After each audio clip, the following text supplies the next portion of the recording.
Hello students, once again welcome back to our channel जी मेस by RGL sir. आज इस सेशन में हम लोग बात करने वाले हैं आईआईटी जेईई 2011 के प्रॉब्लम्स जो कि चैप्टर प्रोबेबिलिटी से आए थे। प्रोबेबिलिटी जो है JEE advance point of view से काफ़ी इंपॉर्टेंट चैप्टर है। तो बच्चों, ये हमारी लेक्चर सीरीज है जेईई पे जीत पीवाईक्यू सीरीज। आप इसको गूगल कर सकते हैं, आप यूट्यूब पे सर्च कर सकते हैं, myself RGL sir. So let's start with the problem of 2011।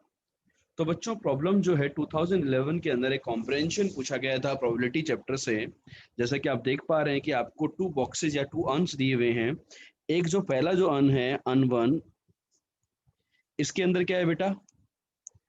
3 white and 2 red balls है। एक दूसरा बॉक्स दिया है आपको, उसके अंदर क्या है? Only 1 white ball. एक कॉइन को हमने टॉस किया। If head appears then 1 ball is drawn at random from U1 and put into the U2। यदि हेड आता है तो इससे एक बॉल लेंगे हम लोग और वो U2 में डाल देंगे, और यदि टेल आता है तो इससे 2 बॉल लेंगे और U2 में डाल देंगे। ठीक है।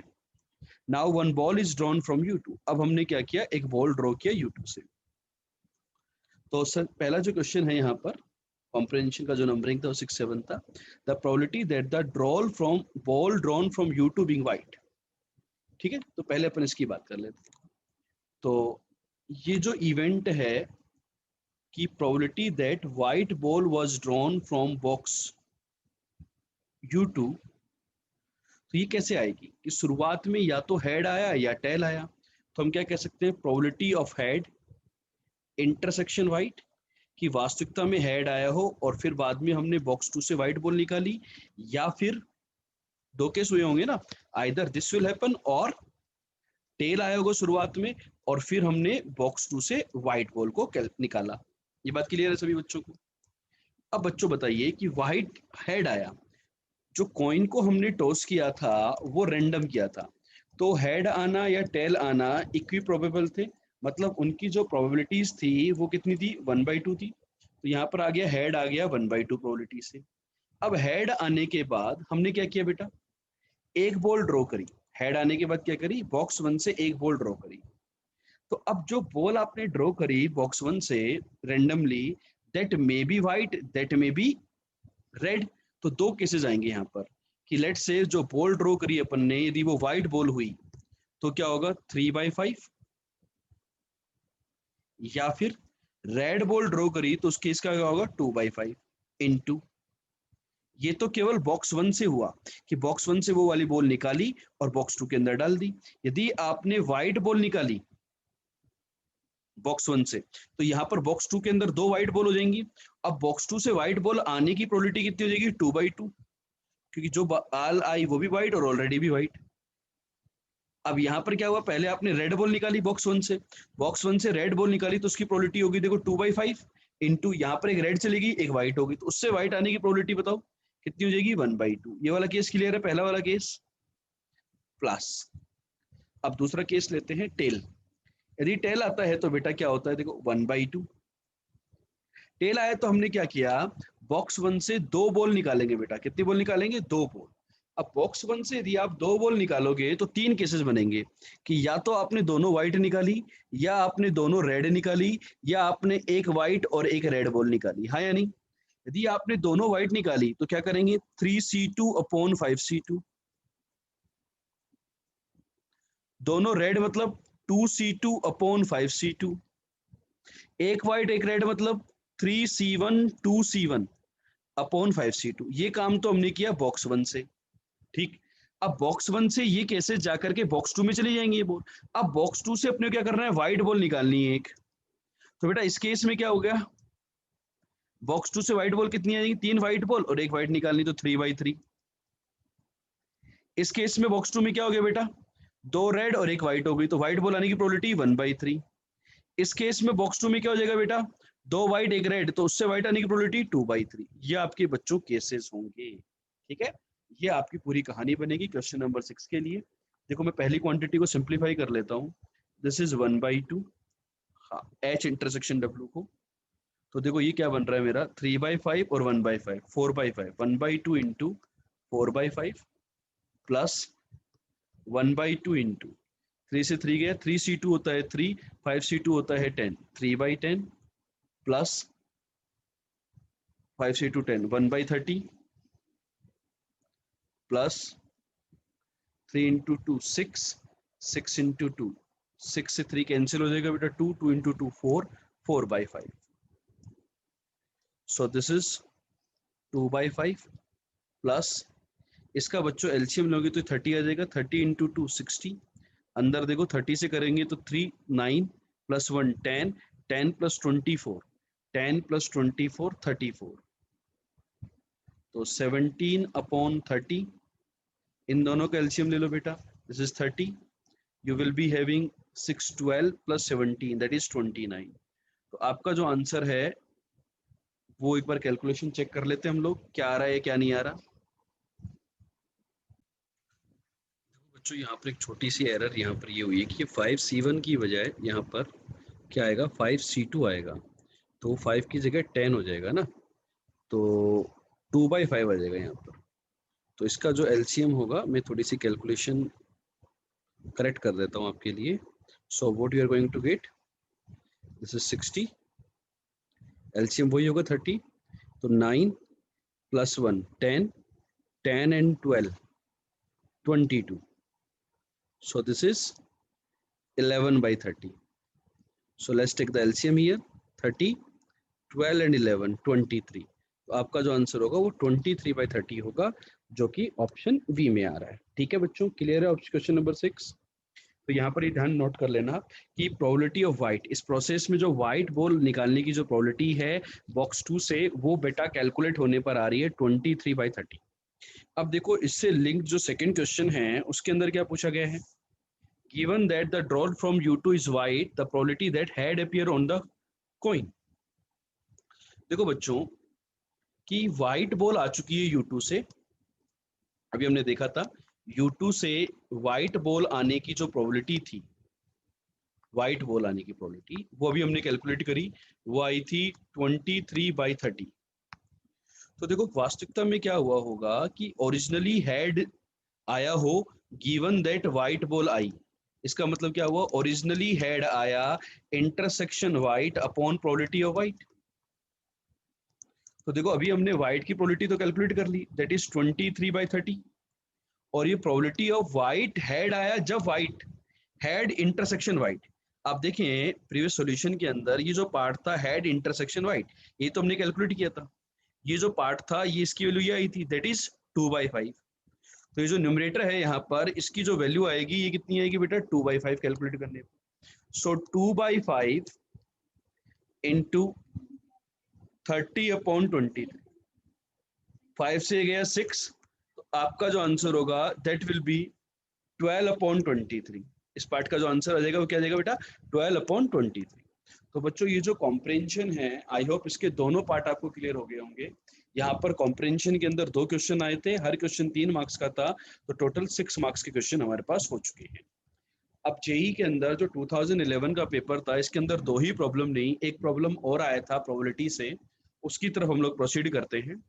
तो बच्चों जो थर्ड प्रॉब्लम आया था, टोटल 3 प्रॉब्लम थे, तो थर्ड प्रॉब्लम जो आया था वो ये था, ध्यान से समझिए, ध्यान से करते हैं इसको सोल्व.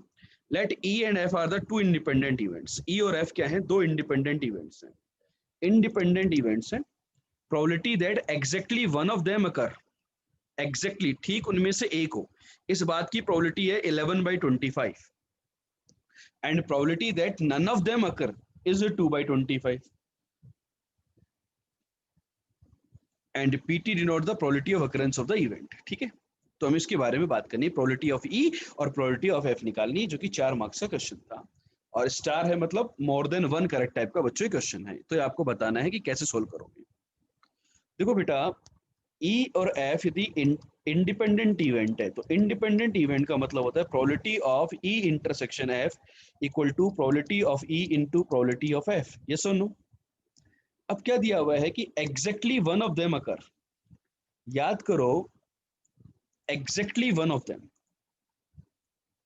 वेन डायग्राम याद करो, एग्जैक्टली वन ऑफ देम का मतलब क्या होता है, ये लेट से ई का सेक्शन था, ये लेट से एफ का सेक्शन था, ये ई और ये F, exactly one of them मतलब ये वाला पोर्शन और ये वाला पोर्शन.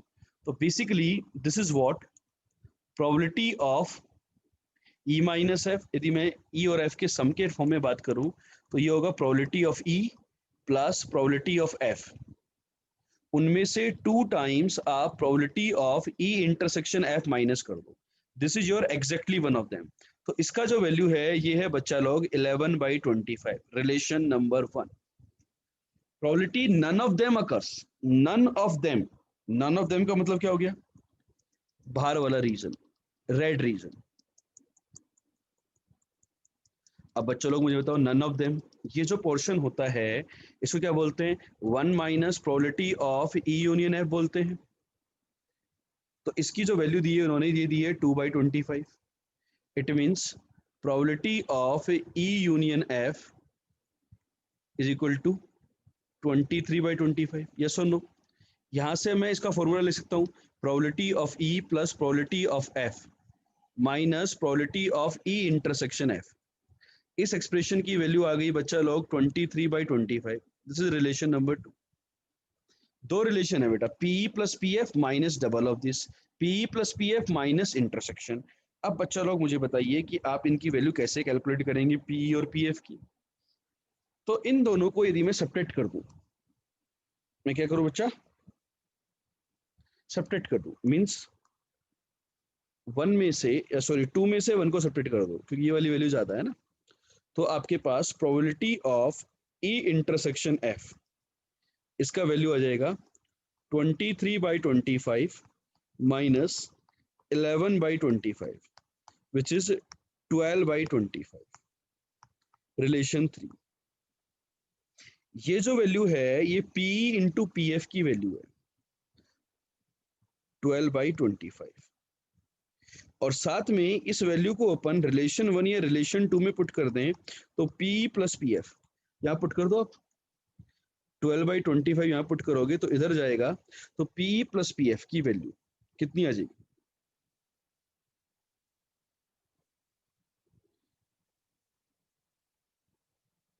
बताओ।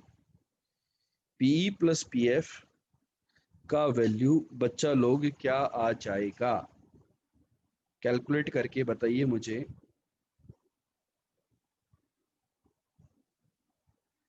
आएगा कि नहीं आएगा? आएगा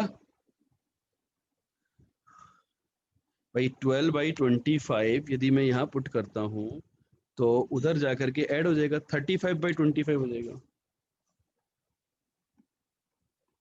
दैट इज 7/5, रिलेशन 4। तो दो क्वांटिटी का प्रोडक्ट पता है, दो क्वांटिटी का सम पता है, तो उनकी इंडिविजुअल वैल्यू निकाल सकते हैं हम लोग, हाँ या नहीं? या तो अपन लोग क्या करें, ऑप्शन चेक कर लेते हैं। तो देखो दो क्वांटिटी का सम 7/5 है और प्रोडक्ट 12/25 है। तो यहाँ से सोल्व करोगे तो देखो ऑप्शन ए और ऑप्शन डी मेरे सेटिस्फाई कर रहे हैं या नहीं कर रहे बच्चों? या फिर मैं क्या करूं, यहाँ से उठाओ आप इसकी value, 12/25 probability of F plus probability of F is equal to 7/5। इसको सोल्व कर लेंगे अपन, ठीक है? आप इसको 7/35/25 भी लिख दो, एलसीएम लेने में आसानी रहेगी, ठीक है? तो 25 टाइम्स प्रोबेबिलिटी ऑफ एफ का square minus 35 times probability of F plus 12 equal to 0। यहां से प्रोबेबिलिटी ऑफ एफ की वैल्यू आ गई बेटा 3/5 और 4/5। यदि ये 3/5 होता है तो प्रोबेबिलिटी ऑफ ई कितना हो जाएगा? 4/5। और ये यदि 4/5 होता है तो प्रोबेबिलिटी ऑफ ई कितना हो जाएगा? 3/5। दोनों पॉसिबिलिटी आ रही है, तो मेरे पास ऑप्शन ए और ऑप्शन डी सेटिस्फाई करेंगे बच्चों। यदि मैं इस क्वेश्चन की रेटिंग करूं कि ये क्वेश्चन इजी था, मॉडरेट था या टफ था, तो बच्चों लोग आप देख पा रहे हो केवल कैलकुलेशन बेस्ड था तो मॉडरेट क्वेश्चन था। और मैं जो प्रीवियस कॉम्प्रहेंशन की बात करूं तो बच्चों देखो कॉम्प्रहेंशन जो था वो था आपका 6 मार्क्स का। यहाँ पर ये जो क्वेश्चन आया ये था आपका 4 मार्क्स का। तो टोटल 10 मार्क्स के क्वेश्चन आए थे 2011 में। कॉम्प्रिहेंशन की रेटिंग करें तो वो है मॉडरेट टू टफ में, और क्वेश्चन की यदि मैं रेटिंग करूं तो वो है इजी टू मॉडरेट में। ठीक है बच्चों, तो ये हमारी रेटिंग थी, 10 मार्क्स का क्वेश्चन था। आई होप आपको आज के सेशन पसंद आया होगा। आपने हमारे चैनल को सब्सक्राइब नहीं किया तो कर लें, और बेल आइकन पे जरूर से क्लिक करें ताकि आपको सारे नोटिफिकेशन बराबर से मिलते रहें। और लाइक तो बनता है दोस्तों, शेयर जरूर से करें और कमेंट करके बताएं आपको और हमसे क्या रिक्वायरमेंट है। तो बच्चों फिर मिलेंगे अगले सेशन पे जेई की जीत में, डेली रात को 9 बजे 9 PM डेली ट्यून इन करें हमसे मुलाकात के लिए। Bye bye, good day.